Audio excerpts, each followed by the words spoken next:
මගේ යාළුවෝ හැමදෙනාම සතුටින් පරිස්සමින් ඉන්නවා ඇති කියලා මම හිතනවා. ඉතින් කොහොමද ඔයාලට? හොඳින් ඉන්නව නේද? හැමදෙනාම පරිස්සමින් ඉන්නවනේ.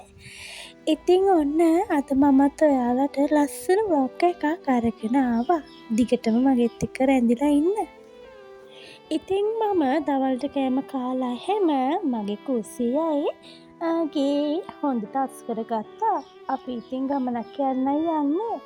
යන්න කලින් මෙහෙම අස්කරලා ගියාම අපේ මනසට දැනෙන්නේ ලොකු නිදහසක්. මොකද ගිය ගමන ඉක්මනින් ගෙදර එන්න ඕන කියලා හිතෙන්නේ නෑනේ.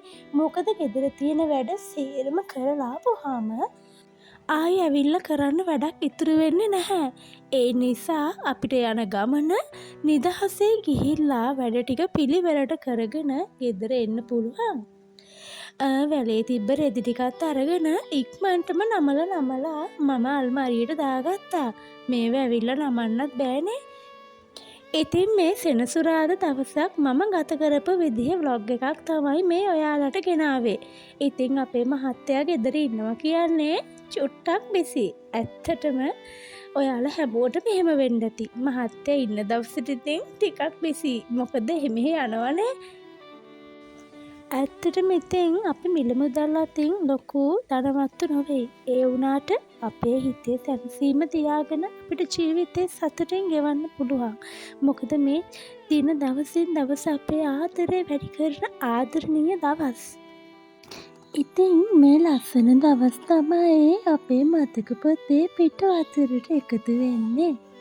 ඉතින් අපේ ගෙදර ඉන්නේ අපි 3 දෙනා විතරයි. ඒ නිසා අපිට හිතුණු ගමන් අපිට ඕනම ගමනක් යන්න පුළුවන්. මම කියන්නේ 90% ප්‍රශ්නයක් ගැන. මොකද විවාහ වෙලා අපි තනිව ජීවත් වෙන තරමට අපේ ජීවිතයට එන ප්‍රශ්න හුඟක් අඩුයි. හිත අමනාපකම් ඇත්තටම ඒ වගේ සිදුවීම් ගොඩක් අඩුයි තනිව ජීවත් වෙන පවුල් වලට. ඉතින් මම මේ කියන්නේ හැමෝම ගැන නෙවෙයි හුදෙක් පිරිස ගැනයි. එහෙම වුණාම අපේ දෙමව්පියන්වත් අපිට බලාගෙන අපේ සහෝදර සහෝදරියොත් එක්ක හැමෝමත් එක්ක සතුටින් ඉන්න පුළුවන් තනිව ජීවත් වෙන්න. ඉතින් අපිට එකපාරම ගෙයක් හදන්න මිල මුදල් නැත්නම් පුංචි කාමරයක් හරි හදාගෙන අපේ ජීවිතේ නිදහසේ ගෙවන්න ලැබෙන එක තමයි ගෘහණියකගේ ජීවිතේට ලැබෙන එකම සතුට. මම හිතන්නේ ආදරය හැමදේම එතකොට අපිට නොඅඩුව ලැබෙනවා.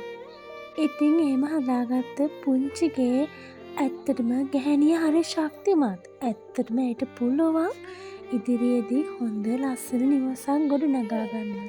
ඉතින් කතාවෙන් මට කියන්න බැරි වුණානේ මම මේ සුදු පුතාගේ මොන්ටිසෝරි වැඩ ටිකත් කරලා එහෙම ඉවර කරලා තමයි අපි අද යන්න ලෑස්ති වෙන්නේ. නැත්තම් රෑ වෙලා එනකොට පුතාට ගොඩක් මහන්සි වෙන්නේ. හැමදේම ඉවර කරලා යනකොට තමයි ඇත්තටම අපේ ගමන ගොඩක් සතුටින් ගිහිල්ලා ගත කරලා අපිට එන්න පුළුවන් වෙන්නේ. අද නම් ඉතින් සුදු පුතාට ගොඩාක් වැඩ නර්සරි එකෙන් දීලා තමයි තියෙන්නේ. මොකද සෙනසුරාදා ඉරිදා එයාලට වැඩ ටිකක් වැඩිපුර දෙනවා කරන්න. ඔය ඉතින් අංක 8 ලියනවා. පැන්සලෙන් 10 සැරයක් 8 උඩ ලියන්න කියලා තමයි ඔය තියෙන්නේ. ඉතින් චුට්ටක් හොරගෙඩියක් කම්මැලේ. ඒ වුණාට ආසාවෙන් වැඩ ටික පිළිවෙලට එයා කරනවා. ඉතින් මගේ යාළුවෝ මාව සබ්ස්ක්‍රයිබ් කරලා නැත්නම් සබ්ස්ක්‍රයිබ් කරන්න. ඒ වගේම මගේ මේ වීඩියෝ එක ගැන ඔයාලට කියන්න තියෙන දේ පහලින් කමෙන්ට් එකක් දාගෙනම යන්න. අමතක කරන්න එපා. එහෙනම් ඉතින් මේ වැඩ ටිකත් ඉවර වෙලා අපි යමු අපේ පුංචි හීන කුමාරයාත් එක්ක පුංචි රවුමක්. එන්නකෝ ඉතින් මගෙත් එක්ක දිගටම එකතු වෙලා ඉන්න.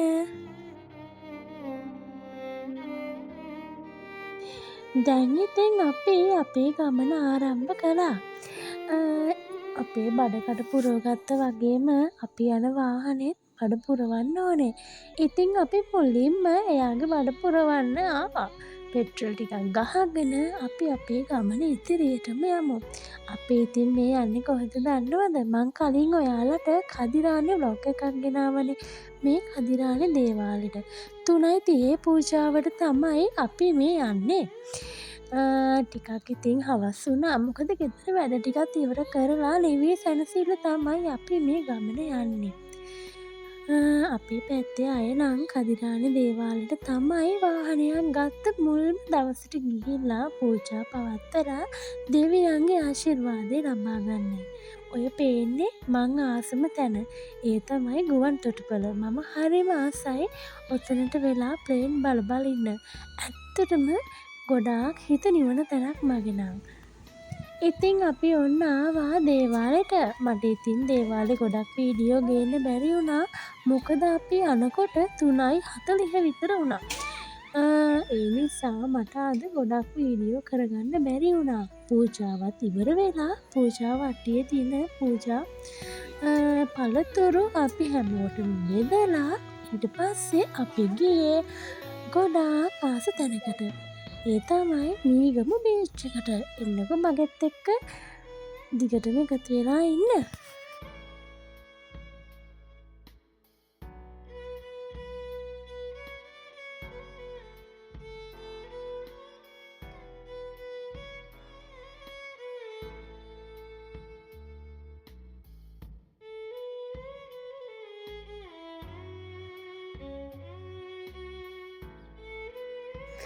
ඉතින් අපි බීච් එකට එනකොට වෙලාව 4:00 විතර ඇති. කදිරානෙන් මීගම බීච් එකට වැඩි දුරක් නෑ. පොඩි දුරක් තමයි තියෙන්නේ. ඔය බලන්නකො බීච් එකට ආපු ගමන් අපිට දකින්න ලැබුණ දේ. හරිම ලස්සනයි. මම මගේ ජීවිතේ පළවෙනි වතාවට තමයි එහෙම පෙරිෂුට් එකක් ඇස් දෙකටම දැක්කේ. ඇත්තට මේකට කියන නම නම් මම දන්නේ නෑ. ඔයාලා දන්න කෙනෙක් ඉන්නවා නම් කමෙන්ට් එකක් දාගෙනම යන්න.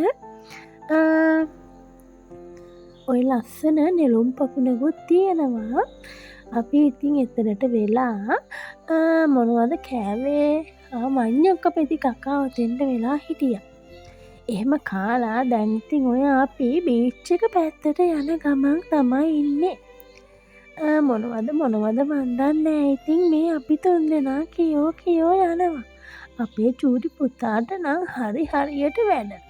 එයා හරිම ආසයි බීච් එකට. පුංචි කාලේ නම් හරිම බයයි. දැක්ක වෙලේ ඉඳන් කෑ ගගහ අඬනවා. එයා ඒ අඬන නිසා අපි බීච් එක ඇත්තටම අතෑරලා තිබ්බේ. මොකද ඉතින් එයා කැමති නෑනේ. ඒ වුණාට අද නම් හරි පුදුම දවසක්. මෙන්න මේ චූරි පැටියා අද හරිම ආසාවෙන් තව නාමු කිය මෙන්න මේ බීච් එකට බෑලා සෙල්ලම් කරනවා. ඉතින් ඇත්තටම එයාලගේ සතුට තමයි අපිත් සතුට. ටික වෙලාවක් අපි ඔන්න ඔහම බීච් එකේ සතුට වෙලා ගෙදර යන්න හැදුවා.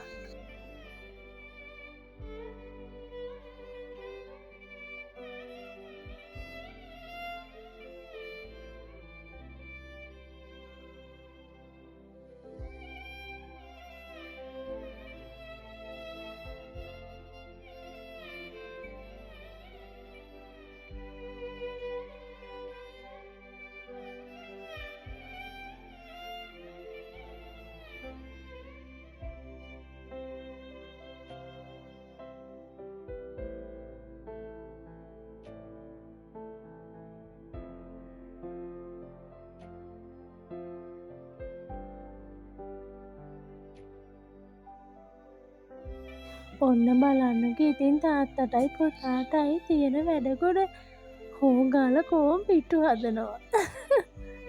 ඉතින් මෙයාලා මේ වගේ පුංචි සුකුරුත්තන් වැඩ කරන්න හරිම දක්ෂව දෙන්නේ. මම නම් ඉතින් බීච් එකට බැස්සේ නෑ. මොකද ඇත්තටම අපි රැල්ල පාගන්නවත් නෙමෙයි සූදානම් වෙලා ආවේ.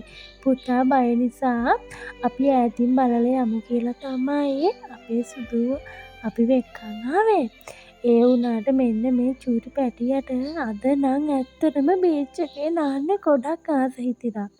ඉතින් අපි දෙන්න කතා වුණේ ආයේ නිදහස් වෙලාවක ගොඩ වෙලාවක් ඉඳලා යන්න එමු කියලා.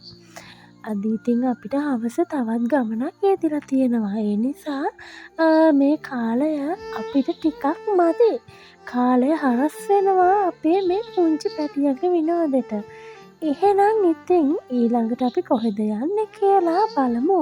වීඩියෝ එකත් එක්ක දිගටම රැඳිලා ඉන්න ඔයාලා. ඉතින් මට තව දෙයක් කියන්න අමතක වුණා. අනේ ඔයාලට මම කියන්නේ බීච් යනවා නම් මුහුද ගාවට නම් ෆෝන් එක අරගෙන යන්න එපා.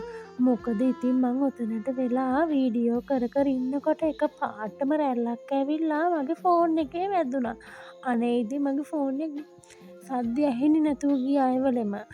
අනේ මන් දන්නේ මම නම් ආයේ කවමදාවත් බීච් එක ළඟට ෆෝන් එක නම් අරන් යන්නේ නැහැ. දන්න හැමෝටම කියන්නේ අනේ ෆෝන් එක නම් අරගෙන යන්න එපා. මොකද ඉතින් අපි වගේ අයට ෆෝන් එකක් හැම වෙලේම කැඩෙන පාරට ගන්න මුදලක් නැහැනේ.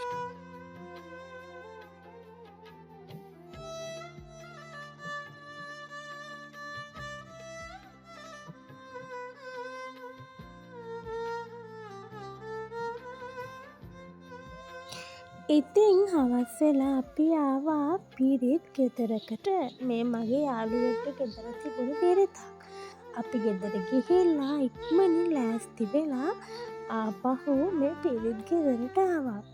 අපි ඉතින් ටිකක් රෑ වෙනකම් ඉඳලා පිරිත් අහලා තමයි ආයෙත් අපේ ගෙදර ගියේ. පිරිතකට ආපුවම ඉතින් ඉක්මනට යන්න බෑනේ. ඉතින් ඇත්තටම ඒ පිරිත්ගේ දැකලා මගේ හිතේ ලොකු ආසාවක් ඇති වුණා. මගේ ගෙදරත් ලස්සන පිරිතක් කියන්න. ඉතින් ඔයාලා මගේ සිතුවිල්ලට ආශිර්වාද කරන්න මටත් කවදා හරි මගේ ගෙදර ලස්සන පිරිතක් කියන්න ලැබෙන්න කියලා. එහෙනම් ඉතින් මම ගිහිල්ලා ඉන්නම්. හැමදෙනාම හරිස්ම සතුටින් ඉන්න. ඔයාලා හැමෝටම සුබ දවසක්. හැමෝටම ජය වේවා.